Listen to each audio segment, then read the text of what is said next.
श्री स्वामी समर्थ. जय जय स्वामी समर्थ. स्वामींचं नाव घेऊन मी या व्हिडिओला सुरुवात करते. हिंदू धर्मात देवी देवतांच्या पूजेला विशेष महत्त्व आहे. शास्त्रात गणपतीला प्रथम पूजनीय देवता मानले जाते. अशा या गणपतीला चतुर्थी तिथी समर्पित असून चतुर्थी तिथीला महत्त्व आहे. पंचांगानुसार प्रत्येक महिन्याच्या शुक्ल पक्ष आणि कृष्ण पक्षात चतुर्थी तिथी येते. या दिवशी गणपतीचे व्रत आणि पूजा करण्याची परंपरा आहे. पौष महिन्याच्या कृष्ण पक्षाची चतुर्थी तिथी 29 जानेवारी 2024 रोजी आहे आणि या दिवशी गणपती बाप्पांची विधिवत पूजा केल्याने बुद्धी, ज्ञान आणि समृद्धीची प्राप्ती होते. पौष महिन्याच्या कृष्ण पक्षातील संकष्टी चतुर्थी तिथी 29 जानेवारी 2024 रोजी सकाळी 6:10 सुरू होईल आणि 30 जानेवारी रोजी सकाळी 8:54 समाप्त होईल. या दिवशी चंद्राची पूजा करूनच व्रताची सांगता केली जाते. चंद्रदर्शन रात्री 9:10 आपल्याला होईल.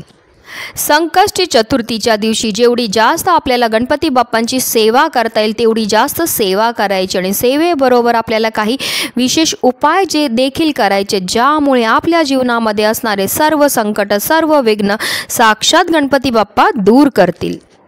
म्हणूनच प्रत्येक आईने आपल्या मुलांसाठी असा एक दिवा लावायचा आहे ज्यामुळे आपल्या मुलांच्या जीवनामध्ये असणारे सर्व संकट, सर्व अडचणी, सर्व विघ्न गणपती बाप्पा दूर करतील. जर ते अभ्यास करत असतील तर त्यांच्या अभ्यासामध्ये लक्ष लागायला लागेल. जे नोकरी करत असतील त्यांना नोकरीमध्ये भरभराट होईल. व्यवसाय करत असतील तर व्यवसायामध्ये भरभराट होईल. अतिशय प्रभावी असा हा उपाय जो प्रत्येक आईने आपल्या मुलांसाठी संकष्टी चतुर्थीच्या दिवशी करायचं. त्याबद्दल सविस्तर माहिती मी तुम्हाला या व्हिडिओमध्ये देणार आहे. तर व्हिडिओ पूर्ण पहा आणि जर तुम्ही माझ्या चॅनलवर नवीन असतील तर चॅनलला सबस्क्राईब करा आणि शेजारी बेल आयकॉनसुद्धा प्रेस करा जेणेकरून तुम्हाला माझ्या नवनवीन व्हिडिओचं नोटिफिकेशन हे मिळत राहील. गणपती बाप्पा हे विघ्नहर्ता आहेत. गणपती बाप्पा हे बुद्धीचे देवता आहेत. गणपती बाप्पा हे संकटमोचक आहेत आणि म्हणूनच जे आपल्या मुलांच्या जीवनामध्ये असणारे सर्व विघ्न, सर्व संकट दूर करण्याकरता आपल्याला गणपती बाप्पांना ही एक वस्तू अर्पण करायची आहे. तर ह्याच्याकरता आपल्याला एक दिवा प्रज्वलित करून घ्यायचा आहे. दिवा तुम्ही मातीची पणती घेऊ शकतात किंवा कणकेचा दिवा बनवून घेऊ शकतात किंवा स्टील, पितळेचा, तुम्हाला जो शक्य असेल तो आपल्याला दिवा हा घ्यायचा आणि त्याच्यामध्ये आपल्याला जे आहे एक लांब वाट टाकायची आणि त्या दिव्यामध्ये आपल्याला मोहरीचंच तेल टाकायचं आहे. मोहरीचं तेल वापरण्यामागे सुद्धा कारण आहे, कारण आपल्या मुलांच्या जीवनामध्ये असणारी जेवढी पण नकारात्मकता आहे, विघ्न आहेत, दोष आहेत, हे दूर करण्याचं काम हे मोहरीचं तेल करत असतं आणि म्हणूनच जे आहे आपल्याला दिव्यामध्ये मोहरीचं तेल हे वापरायचं आहे. आता बराच जण म्हणतील की आमच्याकडे मोहरीचं तेल नाही आहे, मग काय करायचं? मग काय करा, तुम्ही जो पण पूजेला तेल वापरतात ते घ्या आणि त्याच्यामध्ये अगदी चिमूटभर जी आहे पिवळी मोहरी घाला. जर तुमच्याकडे मोहरीचं तेल नसेल तर हे तुम्हाला करायचं आहे, पण तुमच्याकडे मोहरीचं तेल असेल तर मोहरीचंच तेल तुम्ही टाका.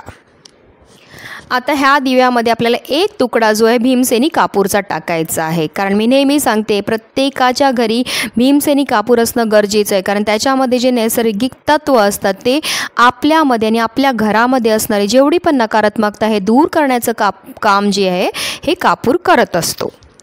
त्याचबरोबर त्या दिव्यामध्ये आपल्याला एक काळी मिरी टाकायची. फक्त काळी मिरी टाकताना आपल्याला व्यवस्थित पाहून घ्यायची आहे की ती अखंड असली पाहिजे, कुठेही तुटलेली, किडलेली नसावी. कारण कोणत्याही उपायामध्ये जर आपण चांगल्या वस्तू वापरल्या तर त्याचा फायदासुद्धा आपल्याला चांगला हा मिळत असतो. आता आपल्याला एक प्लेट घ्यायची आणि त्या प्लेटवर आपल्याला कुंकूने एक स्वास्तिक काढायचं आणि त्या स्वास्तिकला आपल्याला हळद, कुंकू, अक्षदा अर्पण करायचे आहेत आणि त्याच्यावरती जे आपल्याला एक थोडेसे तांदूळ हे ठेवायचे आहेत. आपण जो दिवा आहे तो ठेवणार आहेत आणि म्हणून त्या दिव्याला आसन म्हणून हे तांदूळ आपल्याला ठेवायचे आणि जो आपण दिवा तयार करून घेतलेला आहे तो दिवा आपल्याला ह्या प्लेटवर ठेवायचा आहे. आणि हा संपूर्ण उपाय जो आहे आपल्याला आपल्या देवघरामध्ये करायचा आहे आणि हा जो दिवा आहे आपल्या गणपती बाप्पांसमोर आपल्याला प्रज्वलित करायचा आणि तिथेच आपल्याला आसन घ्यायचं आणि आसनावर बसून जे आहे आपल्याला एक वेळा गणपती अथर्व शीर्षमचं पठण करायचं आहे. त्यानंतर आपल्याला गणपती बाप्पांना हात जोडून प्रार्थना करायची आहे की आपल्या मुलांच्या जीवनामध्ये असणारी सर्व संकट, सर्व विघ्न दूर करायला. जसं की जर तुमची मुलं अभ्यास करत असतील, त्यांचं अभ्यासामध्ये लक्ष नाही लागत असेल तर तसं आपल्याला म्हणायचं आहे गणपती बाप्पांना. किंवा जर ते नोकरी शोधत असतील, खूप शिकलेले आहेत पण त्यांना नोकरी चांगली मनासारखी नाही मिळत असेल तर आपल्याला बोलायचं गणपती बाप्पांना की आपल्या मुलांना मनासारखी नोकरी मिळावी. किंवा ते व्यवसाय करत असतील, त्यांना व्यवसायामध्ये यश नाही मिळत असेल तर आपल्या मुलांच्या व्यवसायामध्ये भरभराट होण्याकरता आपल्याला बोलायचं. किंवा जर इतरही कोणत्या तुमच्या समस्या असतील, जसं की त्यांचं लग्न नाही जुळत असेल किंवा संतान प्राप्तीमध्ये काही अडचणी येत असतील तर ज्या पण तुमच्या समस्या आहेत त्या आपल्याला गणपती बाप्पांना बोलायचे आहेत की आपल्या मुलांच्या जीवनामध्ये असणारे सर्व विघ्न, सर्व संकट, सर्व दोष दूर करून त्यांची प्रत्येक क्षेत्रामध्ये भरभरून अशी प्रगती झाली पाहिजे. तर ह्या रीतीने आपल्याला हा उपाय करायचा. आणि दिवा जेव्हा शांत झाल्यानंतर त्याच्यामध्ये ज्या वस्तू उरलेल्या असतील त्या आपल्याला निर्माल्यामध्ये टाकून द्यायच्या आहेत. अतिशय प्रभावी असा उपाय तुम्ही करून तर बघा. फक्त कोणताही उपाय किंवा सेवा करताना पूर्ण मनोभावे करा, जेणेकरून आपल्याला त्याचा फायदासुद्धा खूप चांगला हा मिळत असतो. आणि म्हणूनच व्हिडिओ जास्तीत जास्त लोकांपर्यंत शेअर करा, जेणेकरून प्रत्येकाच्या मुलाचं आयुष्याचं कल्याण हो. श्री स्वामी समर्थ.